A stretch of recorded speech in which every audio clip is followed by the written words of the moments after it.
Hi friends, ವೈವಿಧ್ಯ ಚಾನಲ್ಗೆ ಮತ್ತೊಮ್ಮೆ ಎಲ್ರಿಗೂ ಆತ್ಮೀಯವಾದ ಸ್ವಾಗತ.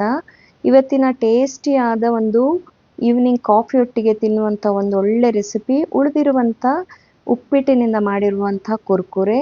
ತುಂಬಾ ಚೆನ್ನಾಗಿರ್ತದೆ. ಕಾಫಿಯೊಟ್ಟಿಗೆ ತಿಂತಾ ಇದ್ದರೆ ನಿಮಗೆ ಎಷ್ಟು ತಿಂದೆ ಅನ್ನೋದೇ ನೆನಪಿರೋದಿಲ್ಲ, ಅಷ್ಟು ಚೆನ್ನಾಗಿರ್ತದೆ. ಮಾಡೋದು ಹೇಗೆ ನೋಡೋಣ ಬನ್ನಿ. ಇದು ಕ್ಯಾರೆಟನ್ನು ತುರಿದು ಈರುಳ್ಳಿ ಹಾಕಿ ಮಾಡಿರುವಂಥ ಉಪ್ಪಿಟ್ಟು. ಮಸಾಲೆಗಳನ್ನು ಹಾಕಿ ಒಗ್ಗರಣೆ ಎಲ್ಲ ಹಾಕಿ ಮಾಡಿರೋ ಉಪ್ಪಿಟ್ಟು ಇದು. ಹಾಗೆ ಇದನ್ನು ಒಂದು ಮಿಕ್ಸಿ ಜಾರಿಗೆ ಹಾಕ್ಕೊಂಡು ಪೇಸ್ಟ್ ಮಾಡ್ಕೊಳ್ಳೋಣ. ನೋಡಿ ತೋರಿಸ್ತಾ ಇದ್ದೇನೆ. ನೀರನ್ನು ಹಾಕೋದು ಬೇಡ, ಹಾಗೆ ಗ್ರೈಂಡ್ ಮಾಡ್ಕೊಳ್ಳೋಣ.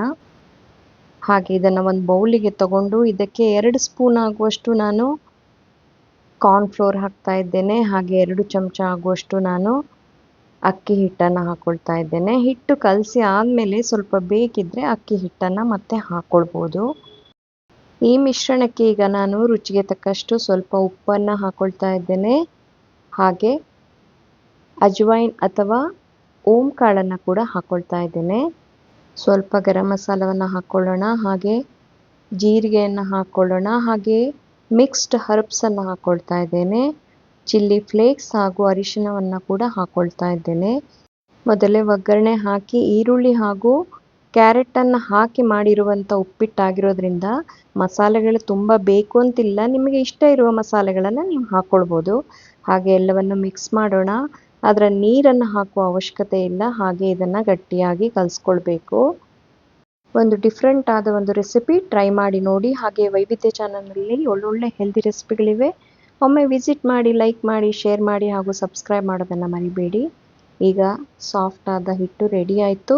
ಇದನ್ನು ಸಣ್ಣ ಸಣ್ಣಾಗಿ ಉಂಡೆ ಮಾಡಿಕೊಂಡು ನಾವು ಕೈ ಬೆರಳುಗಳಲ್ಲಿ ನಾವು ಚೆನ್ನಾಗಿ ಇದನ್ನು ಒತ್ತಿ ಕುರ್ಕುರೆ ಶೇಪನ್ನು ಮಾಡ್ಕೊಳ್ಬೇಕು. ತುಂಬ ಈಸಿಯಾಗಿ ಮಾಡ್ಕೊಳ್ಳುವಂಥ ಒಂದು ಈವ್ನಿಂಗ್ ಸ್ನ್ಯಾಕ್ ಇದು. ಮಕ್ಕಳಿಗೂ ಕೂಡ ತುಂಬ ಇಷ್ಟ ಆಗ್ತದೆ. ನೋಡಿ ಎಲ್ಲ ರೆಡಿ ಮಾಡಿ ಇಟ್ಕೊಂಡಾಗಿದೆ. ಇದನ್ನು ಬಿಸಿ ಬಿಸಿ ಎಣ್ಣೆಯಲ್ಲಿ ಈಗ ಕರೆದ್ರೆ ಉಳಿದಿರುವ ಉಪ್ಪಿಟ್ಟಿನಿಂದ ಮಾಡಿರುವ ಕುರ್ಕುರೆ ರೆಡಿ ಆಗ್ತದೆ. ಬಿಸಿಯಾದ ಎಣ್ಣೆಯಲ್ಲಿ ನಾನು ಇದನ್ನು ಕರಿತಾ ಇದ್ದೇನೆ. ತುಂಬ ಕ್ರಿಸ್ಪಿಯಾಗಿ ಕೂಡ ಆಗ್ತದೆ. ನೋಡಿ ತೋರಿಸ್ತಾ ಇದ್ದೇನೆ ಎಷ್ಟು ಚೆನ್ನಾಗಾಗಿದೆ ಅಂತ. ಸೌಂಡ್ ಕೂಡ ತೋರಿಸ್ತಾ ಇದ್ದೇನೆ ನೋಡಿ.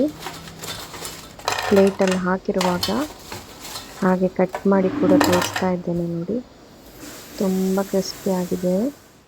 ಒಮ್ಮೆ ಈ ರೆಸಿಪಿಯನ್ನು ಟ್ರೈ ಮಾಡಿ ನೋಡಿ, ಹೇಗಿದೆ ಅಂತ ಕಮೆಂಟ್ ಮಾಡಿ ತಿಳಿಸಿ. ಇನ್ನೊಂದು ಒಳ್ಳೆ ರೆಸಿಪಿಯೊಂದಿಗೆ ಮತ್ತೆ ಸಿಗೋಣ. ಹಾಗೆ ವೈವಿಧ್ಯ ಚಾನಲನ್ನು ವಿಸಿಟ್ ಮಾಡೋದನ್ನು ಮರಿಬೇಡಿ.